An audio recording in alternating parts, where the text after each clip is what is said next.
الحمد لله رب العالمين والصلاة والسلام على سيد الأنبياء والمرسلين سيدنا ونبينا محمد بن عبد الله الأمين وعلى آله وأصحابه وأزواجه وذرياته وأهل بيته أجمعين ومن تبعهم بإحسان ودعا بدعوتهم إلى يوم الدين أما بعد قال الله تبارك وتعالى في القرآن الكريم أعوذ بالله من الشيطان الرجيم بسم الله الرحمن الرحيم وما أرسلنا من رسول إلا نوحي إليه أنه لا إله إلا أنا فاعبدون وقال النبي صلى الله عليه وسلم من مات وهو يعلم أنه لا إله إلا الله دخل الجنة أو كما قال عليه الصلاة والسلام. حضرات محترم، معزز سامعین عظام، نوجوان دوستوں، بزرگوں، دینی و اسلامی بھائیوں، امر بالمعروف اور نہی عن المنکر یہ ایک اتنا بڑا فریضہ ہے جس کا سمجھنا اور جس کی حقیقت کا جاننا ہر ایک مسلمان کی ذمہ داری ہے. امر بالمعروف اور نہی عن المنکر کی کیا حدود ہیں، اس کی کیا تعریفات ہیں، اس کو کیسے ادا کیا جاتا ہے، جب تک ہمیں یہی پتہ نہیں ہوگا تو ہم اس فریضے کو ادا بھی نہیں کر سکتے. کسی بھی چیز کو کرنے سے پہلے اس کا علم ہونا ضروری ہے، اور جب تک اس کا علم نہیں ہوتا ہم اس چیز کو صحیح ڈھنگ سے اور صحیح انداز پر انجام نہیں دے سکتے. جب کسی چیز کا علم ہوگا تو اس کو ہم صحیح معنی میں انجام دے پائیں گے، اس طریقے پر جس طریقے پر مطلوب ہے وہ چیز، جو اس کا حق ہے. اور جب ہمیں علم ہی نہیں ہے تو ہم اس فریضے کو صحیح طور پر ادا نہیں کر سکتے، اس لیے کہ ابھی ہم جانتے ہی نہیں ہیں کہ امر بالمعروف اور نہی عن المنکر ہے کیا چیز. اس کا سیدھا سا ترجمہ یہ ہے، امر بالمعروف کا بھلائی کا حکم کرنا، اور نہی عن المنکر کا ترجمہ یہ ہے برائی سے روکنا. امر بالمعروف کرنے میں کوئی پریشانی نہیں، کوئی مشکلات کا سامنا نہیں. آپ لوگوں کو کہیے بھئی آپ گالی مت دیا کرو، آپ نمازیں پڑھ لیا کرو، آپ زکوٰۃ ادا کر لیا کرو، اور بھی جو اچھے اچھے کام ہیں آپ اس کا حکم کرتے رہیے لوگوں کو، کسی کو کوئی تکلیف نہیں. جی اچھا ہے، ٹھیک ہے، کریں گے ہم. کیسا بھی مسلمان ہوگا آپ کی بات کو قبول کرے گا اور یہ کہے گا ہاں میری کوتاہی ہے، انشاءاللہ میں اس کو آگے سے کرنے کی کوشش کروں گا. یہ تو ہو گیا امر بالمعروف، جتنی بھی اچھی بات ہو سکتی ہیں ان کا حکم کرنا. لیکن اس کا دوسرا شعبہ بھی ہے، اس کو کہتے ہیں نہی عن المنکر، برائی سے روکنا. یہ راستہ کانٹے دار راستہ ہے، اس پر چلنے سے تکلیف بھی آئیں گی، مخالفتوں کا سامنا بھی ہوگا، پریشانیاں بھی اٹھانی پڑیں گی. آپ جب سیرت رسول صلی اللہ علیہ وسلم کا مطالعہ کریں گے اور صحابہ کرام کی تاریخ کو پڑھیں گے تو اس سے پتہ چلے گا کہ رسول اللہ صلی اللہ علیہ وسلم جن کو عرب کے لوگ صادق، امین، سچا اور امانت دار کہتے تھے، اور آپ کی تعریفوں کے قصیدے پڑھا کرتے تھے، اور یہ کہتے تھے کہ ان سے زیادہ کوئی ایماندار، کوئی سچا، کوئی بھلا، کوئی نیک انسان نہیں ہے. لیکن جہاں انہوں نے پہلی بات یہ کہی ہے کہ جتنے تمہارے بت ہیں، معبودان باطلہ ہیں، یہ سب غلط ہیں، ایک اللہ کی عبادت کرو۔ اسی دن سے مکے کی زمین رسول اللہ پر تنگ کر دی گئی ہے۔ وہی لوگ جو آپ کی تعریف میں تھکتے نہیں تھے، صبح سے شام تک ہر وقت، ہر آن، ہر لمحہ حضور پاک کی تعریفوں کے قصیدے پڑھے جایا کرتے تھے، اتنی ایک بات ان سے ذرا سی کیا کہہ دی کہ بھائی جو یہ تم پتھر کے بتوں کی پوجا کرتے ہو، یہ نہ تمہیں نفع پہنچا سکتے ہیں نہ نقصان پہنچا سکتے ہیں، یہ تو خود ان کی حیثیت یہ ہے، ان الذین تدعون من دون اللہ۔ قرآن کہتا ہے کہ اگر ان کے پاس مکھی آ جائے اور بیٹھ جائے تو یہ مکھی بھی اپنے اوپر سے نہیں ہٹا سکتے۔ ان کی حیثیت اور کیفیت تو یہ ہے، ایسے بت، ایسے پتھر تمہیں کیا ہی فائدہ پہنچائیں گے۔ اتنی سی بات کا کہنا تھا، آپ دیکھ لیجیے کیا کیا نہیں کرنا پڑا حضور پاک کو۔ اپنے پیارے وطن مکے کو چھوڑنا پڑا، ہجرت کرنی پڑی، شیب ابی طالب میں 3 سال تک بند رہنا پڑا، ان کا سوشلی سماجی بائیکاٹ کیا گیا، ان کو گھاٹی میں بند کر دیا گیا۔ اور ایسا بند نہیں کہ برادری نے حوض کا پانی گیر دیا، اور اب تو ایسا اگر ہو جائے تو آپ اپنے پیسے سے جو چیز چاہیں خرید کر کھا سکتے ہیں، مسلمان نہیں دے گا دوسروں سے خرید لو۔ لیکن وہاں ایسا نہیں تھا، لکھ کر یہ خانہ کعبہ کے اندر لٹکا دیا گیا، کوئی اگر پیسے کے بدلے میں بھی ان کو کوئی چیز دے گا اس کو بھی بائیکاٹ کیا جائے گا۔ اور ایسا ہوا کہ نہ ان کو کھانا دیا گیا نہ پانی دیا گیا، وہ قیمت دے کر بھی کوئی چیز نہیں خرید سکتے تھے، اور انہوں نے پتے کھا کر اپنے اوقات گزر بسر کیے اور اپنی زندگی کو کاٹا۔ آخر کار وہ دن بھی آیا کہ اللہ نے اس قید سے نکال دیا۔ اس میں تو ابو طالب بھی موجود تھے ساتھ میں۔ کیوں؟ آخر کار اتنی بڑی سزا کس لیے؟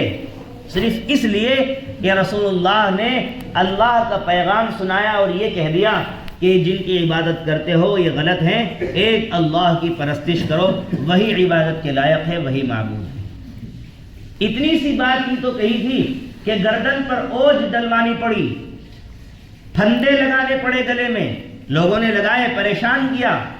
اتنی ہی سے تو بات کہی تھی کہ طائف کے شہر میں، وہاں کے بازار میں اوباش لڑکوں کو پیچھے لگا دیا گیا اور اتنے پتھر مارے ہیں کہ آپ کے پیر لہو لہان ہو گئے ہیں۔ کچھ اور نہیں کہا، کسی کی دولت نہیں چرائی، کسی پر ڈاکہ نہیں ڈالا، اور کسی کے ساتھ بدنظری نہیں کی، اور کسی کی عزت پر ہاتھ نہیں ڈالا، کچھ نہیں کیا، صرف یہ کہا کہ ایک اللہ کی پرستش کرو، وہی عبادت کے لائق ہے، یہ جو کچھ تم کر رہے ہو یہ شرک ہے اور اللہ شرک کو پسند نہیں کرتا ہے۔ اتنی سی بات کہی ہے اور یہ سب منظرنامہ آ گیا ہے۔ آج مسلمان پھولوں پر رہ کر، پھولوں کی سیج پر رہ کر اپنے آپ کو مسلمان دکھلانا چاہتا ہے، اور وہ یہ سمجھتا ہے کہ ہمیں کوئی پریشانی نہیں ہونی چاہیے، ہم آئے مسجد میں تسلی سے نماز پڑھیں، اپنے گھروں کو چلے جائیں، اس کے علاوہ ہماری کوئی ذمہ داری نہیں۔ میرے بھائی، میں تو کہتا ہوں کہ جب امر بالمعروف الگ چیز ہے، نہی عن المنکر الگ چیز ہے۔ آپ اپنے گھر میں کر کے دیکھ لیجئے نہی عن المنکر، اپنے بچوں کو کہیے ذرا 2-4 دفعہ سختی کے ساتھ بھائی نماز پڑھا کرو، اور سختی سے کہیے، وہ خود کہنے شروع کر دیں گے آپ کو کہ پتہ نہیں کیا ہو گیا والد صاحب کو، ہمیشہ ڈانٹتے ہی رہتے۔ مخالفت ہو جائے گی آپ کی، بیوی مخالف ہو جائے گی۔ آپ اپنی بیوی کو روکیے کہ بھئی یہ رسومات جو ادا ہو رہی ہیں، خرافات، شریعت میں ان کا کوئی ثبوت نہیں ہے اور یہ سب غلط چیزیں ہیں، دیکھو آپ کی بیوی بھی آپ کی مخالف ہوتی ہے یا نہیں ہوتی۔ آپ دوست احباب میں رہتے ہیں، اپنے دوستوں کو غلط بات سے روک کر ذرا دیکھیے، ان کا ریئیکشن چیک کیجئے، پھر کیا ہوتا ہے؟ کہیں گے پتہ نہیں کیا ہو گیا اس کو، ہر ٹائم یہ تو بس غلطی نکالنے پر رہتا ہے۔ یہ کیفیت ہے جب نہی عن المنکر، دکھتی رگ پر آپ ہاتھ رکھیں گے، وہ غلط ریئیکشن آپ کو ملے گا، اس مخالفت کے لیے آپ کو تیار رہنا ہوگا۔ میرے بھائی، میں نے تو سیرت سے مثال دی ہے، اتنی سی بات کہی ہے اور کیا کیا نہیں کرنا پڑا۔ جنگ بدر، جنگ احد، احزاب، اسی طریقے سے صفین، حنین، یرموک، ساری کی ساری جتنی بھی ساری باتیں ہیں، لڑائیاں ہیں، کس وجہ سے ہوئی ہیں؟ اسی وجہ سے ہوئی ہیں۔ کتنے صحابہ کو، صحابیات کو شہید کیا گیا۔ جنگ احد میں حضور پاک علیہ الصلوۃ والسلام کے دندان مبارک کو شہید کیا گیا۔ آپ کے چہرے میں کیل چبھ گئی، خون سے آپ کا چہرہ لہو لہان ہو گیا، اور یہ خبر بھی کسی نے اڑا دی کہ نعوذ باللہ حضور پاک علیہ الصلوۃ والسلام کو قتل کر دیا گیا۔ یہ سب کس لیے ہو رہا ہے؟ حضرت حسین رضی اللہ تعالی عنہ نے میدان کربلا میں اپنے آپ کو شہید کرایا، اور صرف اپنے آپ کو نہیں، اپنے تمام خاندان کو شہید کرایا۔ کس لیے؟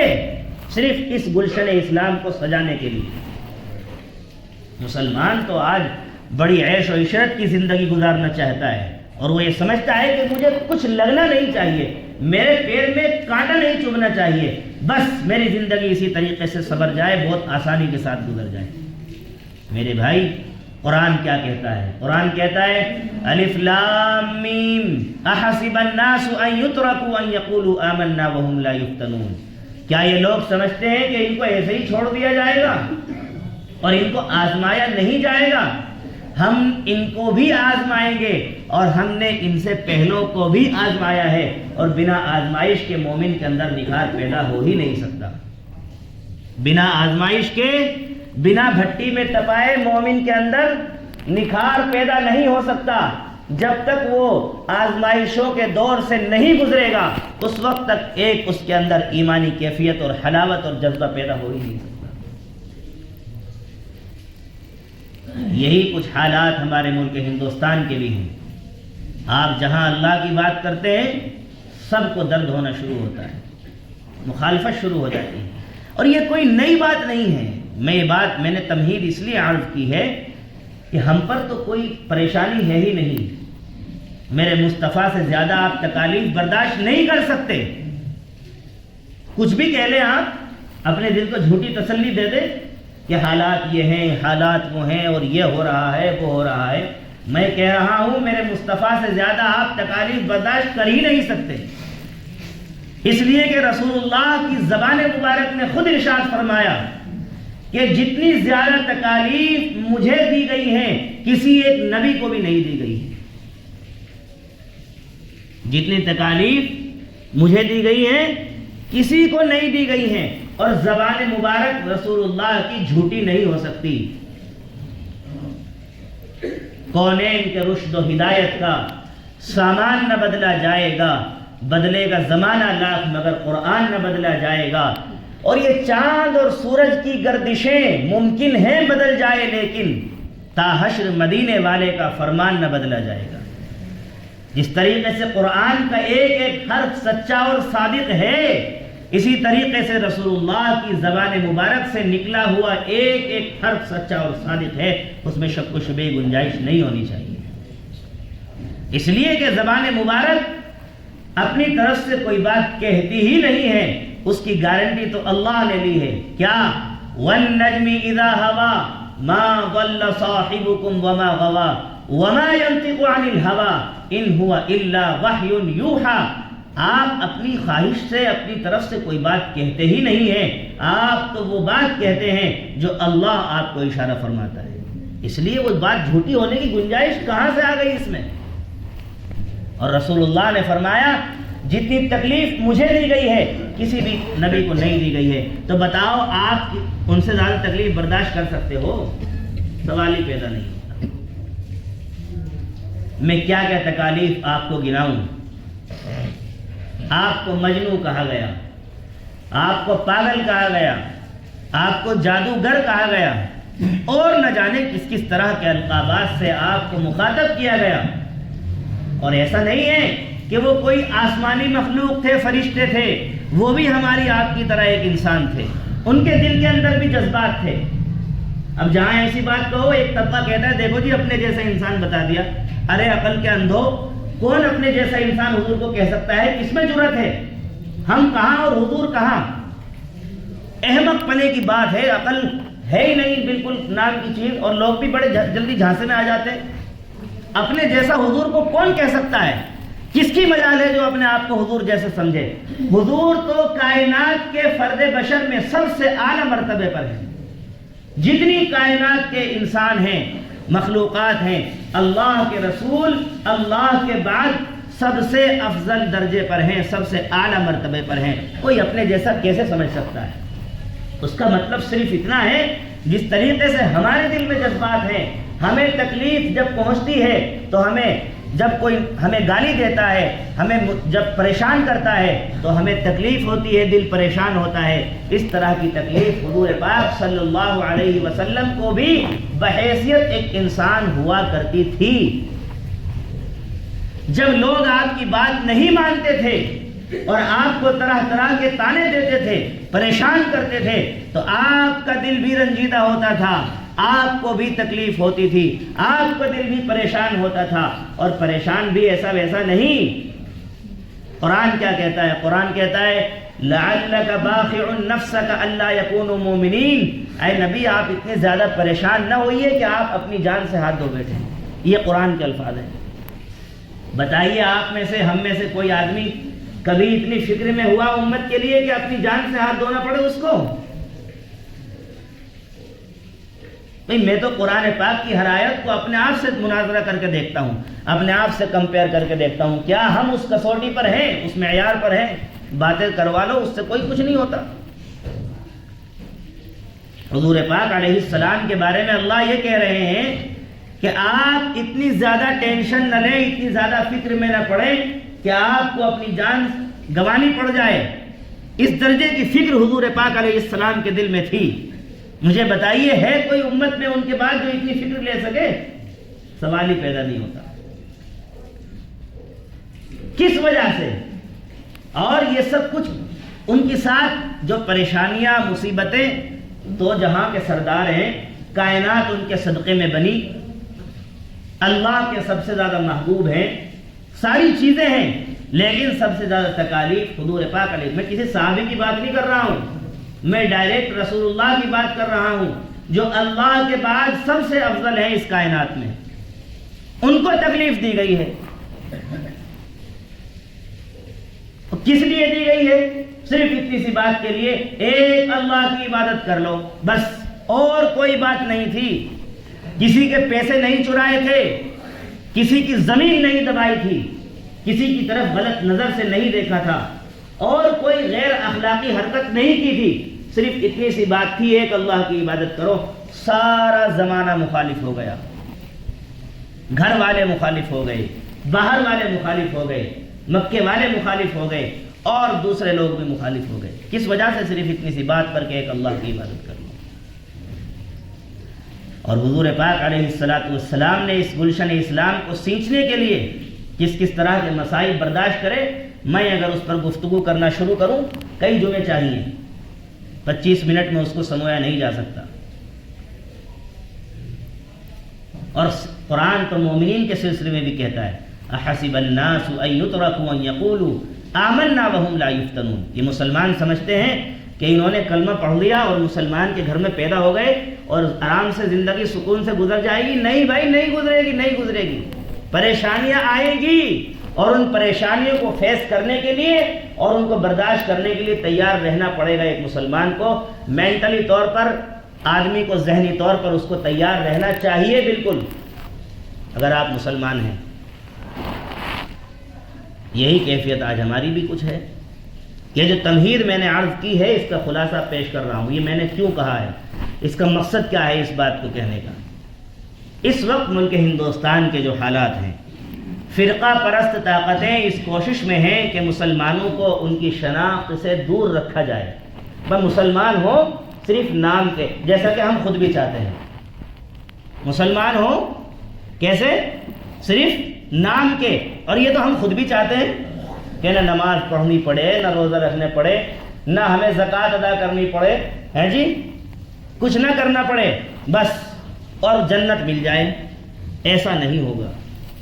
جنت کے حصول کے لیے تو آپ کو بھٹی میں تپنا پڑے گا، اس کے بعد ہی جنت ملے گی. مسلمان تو یہ چاہتا ہے، اور جیسا مسلمان چاہتا ہے دوسرے بھی اس کو ایسا ہی بنانے کی کوشش کر رہے ہیں. وہ یہ چاہتے ہیں کہ مسلمان کا صرف نام رہے، بات ساری ہماری کرے، کفر کے نعرے بھی لگائے، شرک کے نعرے بھی لگائے، بس تو سب بڑھیا، کوئی حالات اس کے لیے خراب نہیں، بہت سکون کی زندگی گزرے گی۔ لیکن مجھے بتائیے، کفر و شرک کے نعرے لگا کر آپ مسلمان رہ سکتے ہیں؟ بھائی دیکھو، یہاں تو آر یا پار ہے، یا تو ادھر ہو جاؤ یا ادھر ہو جاؤ۔ منافقین کو اللہ کی کوئی ضرورت نہیں ہے۔ اللہ تو صاف کہتا ہے لا الہ الا ولا الہ الا۔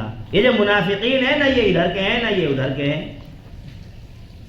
اور یاد رکھیے میری بات، جو منافقین ہیں سامنے والے بھی ان کو منافق ہی سمجھتے ہیں، انہیں بھی پتا ہے یہ ہمارے پاس کیوں آیا ہے تلوے چاٹنے کے لیے، اور یہ جو نعرے لگا رہا ہے ہمیں خوش کرنے کے لیے لگا رہا ہے، دل سے یہ بھی نہیں لگا رہا۔ تو تم ان کی نظر میں بھی خراب اور ان کی نظر میں بھی خراب، دونوں طرف سے تمہیں عزت حاصل نہیں ہے۔ منافقین کی یہی منافقین کا انجام ہوتا ہے، ان کا یہی حشر ہوتا ہے۔ اس لیے خالص ہو جائیے، دو رنگی چھوڑ کر یک رنگی پہ آ جائیے۔ جب آپ مسلمان ہیں تو آپ کو مسلمان ظاہر بھی کرنا پڑے گا اپنے کردار سے۔ ایسا نہیں ہے کہ آپ ڈر کر کے زندگی گزاریں گے اور آپ اپنے آپ کو بالکل ڈرا سہما دکھائیں، نہیں، مسلمان ظاہر کرنا پڑے گا آپ کو۔ آپ کو نماز کھل کر پڑھنی پڑے گی، اس کی دعوت بھی دینی پڑے گی، آپ کو کفر و شرک کا انکار بھی کرنا پڑے گا، اور ایک توحید کی بھی دعوت دینی پڑے گی اور اس کی بات بھی کرنی پڑے گی آپ کو، تب جا کر کے آپ مسلمان کہلائیں گے۔ ورنہ رسول اللہ اگر چپ چاپ نماز پڑھتے رہتے اور بس دنیا سے رخصت ہو جاتے، آج ہم بھی کہیں نہ کہیں پھر گھنٹہ بجاتے ہوئے ہوتے، آج ہم مسجد میں یہاں سکون کے ساتھ اللہ کے سامنے اپنی پیشانی کو جھکانے والے نہ ہوتے۔ یہ ہے توحید کا فلسفہ۔ اور اللہ صاف طور پہ قرآن میں کیا کہتا ہے؟ وَمَا أَرْسَلْنَا مِن رَّسُولٍ إِلَّا نُوحِي إِلَيْهِ أَنَّهُ لَا إِلَهَ إِلَّا أَنَا فَاعْبُدُونِ۔ ہم نے جتنے بھی رسول بھیجے ہیں سب کو پہلا حکم یہ دیا ہے، ایک اللہ کی توحید کی دعوت دو، وہی عبادت کے لائق ہے، وہی پرستش کے لائق ہے، اس کے علاوہ کوئی ذات ایسی نہیں ہے جس کے سامنے اپنی پیشانی کو جھکایا جا سکے۔ اور یہ بتا دیا جس شخص کی موت اس حال میں آئے گی کہ اللہ کے ساتھ کسی کو شریک نہیں ٹھہراتا ہوگا، اس کے لیے جنت ہے، اور جو اس کے برخلاف ہے اس کے لیے جہنم ہے۔ صاف سیدھی بات ہے، کوئی اس میں لاگ لپیٹ کی بات نہیں ہے۔ آج ابھی جو ملک کے تازہ ترین حالات ہیں، وندے ماترم کا جو مسئلہ ہے، اب بعض لوگ یہ سمجھتے ہیں بھائی مسجد سے اس کا کیا تعلق؟ بھائی مسجد ہی سے اس کا تعلق ہے۔ آپ لوگ کہیں چرچ میں تو جاتے نہیں، یہیں آتے ہیں، یہیں سے آپ کو پیغام دیا جائے گا کہ کرنا کیا ہے اور کیا نہیں کرنا ہے۔ جس طریقے سے آپ اپنے بچوں کے لیے کماتے ہیں، دھوپ برداشت کرتے ہیں، سردی برداشت کرتے ہیں، اور اپنے آپ کو کھپاتے ہیں صبح سے شام تک، اور یہاں تک کہ آپ اللہ کے حکم نمازوں کو بھی چھوڑ دیتے ہیں چند سکے کمانے کے لیے، اور اپنے آپ کو آپ نے پیسہ کمانے کی مشین بنا رکھا ہے، اور آپ کسی چیز کی پرواہ نہیں کرتے۔ کس لیے؟ میرے بچے صحیح کھا لیں، صحیح پڑھ لیں اور ان کی زندگی سدھر جائے، اسی لیے نا۔ تو آپ کی ذمہ داری ہے، میری ذمہ داری ہے کہ ہم اپنی نسل کی حفاظت کریں، اپنی بھی حفاظت کریں، اپنی مستورات کی بھی حفاظت کریں، ان کے دین و ایمان کی حفاظت کی بھی ذمہ داری ہے۔ جس طریقے سے آپ دھوپ سے، سردی سے، برسات سے بچانے کے لیے مکان بناتے ہیں، چھت بناتے ہیں تاکہ آپ کے بچے محفوظ رہ سکیں، ان سے زیادہ ضروری ہے کہ آپ اپنے دین و ایمان کی، اپنی نسل کے دین و ایمان کی حفاظت کریں، ان کے عقیدے کی حفاظت کریں کہ کہیں شرک اور کفر ان کے دل کے اندر آ تو نہیں گیا، یا مکمل ایمان پر ہیں یا نہیں ہیں۔ اس کی فکر کرنا ضروری ہے۔ بتائیے کتنے حضرات ہیں جو اس کا فکر لیتے ہیں؟ حضرت یعقوب علیہ السلام، جن کے باپ نبی، جن کے دادا نبی، اور اسی طریقے سے آگے بھی اولاد میں نبی ہیں، اور ایک مستقل سلسلہ ہے۔ کیا کہتے ہیں موت کے وقت اپنے بیٹوں کو بلا کر؟ جائیداد کا نہیں پوچھا، کسی اور چیز کا نہیں پوچھا، صرف اتنا فرمایا ما تعبدون من بعدی، کس کی عبادت کرو گے میرے بعد؟ جبکہ بیٹے نبی ہیں اور باپ بھی نبی ہے اور دادا بھی نبی ہے، کیا پوچھ رہے ہیں کہ بتاؤ میرے بعد کس کی عبادت کرو گے؟ اتنی فکر ہے ان کو اپنی نسل کے دین و ایمان کی، اتنی زیادہ فکر ہے کہ وہ کوئی سوال نہ کر کے صرف یہ پوچھتے ہیں کہ میرے بعد کس کی عبادت کرو گے؟ کہیں اسلام سے پھر تو نہیں جاؤ گے، یا اسی دین پر قائم رہو گے؟ اس لیے اپنے بچوں کو بتائیے. یہ ایک بہت لمبا موضوع ہے, میں نے عرض کیا کہ اس کو نہیں بتایا جا سکتا چند منٹوں میں. اپنے بچوں کو بتائیے کہ بھائی ایک اللہ ہے, اسی کی عبادت کرنی ہے. کیسے بھی حالات آ جائیں, کیسے بھی فرقہ پرست طاقتیں آ جائیں, ہم تو ایمان والے لوگ ہیں. ہم اپنا سر کٹا سکتے ہیں لیکن اپنے ایمان کا سودا نہیں کر سکتے. صاف سیدھی بات ہے. یہ نہ کوئی بھڑکاؤ بھاشن ہے, نہ کوئی خلاف کرنے والی بات ہے. ہم تو اپنے عقیدے کی مضبوطی کی بات کر رہے ہیں, اور اس کا اختیار ہمیں ہمارا سنویدھان دیتا ہے. انڈین کانسٹیٹیوشن کی آرٹیکل 25 جو دفعہ نمبر 25 ہے, اس میں ہر کسی کو اختیار ہے کہ وہ اپنے مذہب پر, اپنے عقیدے پر مکمل طور پر آزاد ہے. جیسے چاہے جو چاہے عمل کر سکتا ہے. سنویدھان کی دفعہ 19 بھی یہی کہتی ہے. اس کو مطالعہ کرنا چاہیے, یاد کرنا چاہیے, پڑھنا چاہیے, اپنے بچوں کو پڑھانا چاہیے.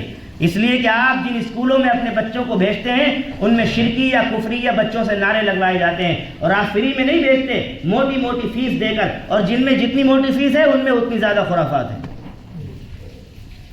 سیدھی بات عرض کر رہا ہوں.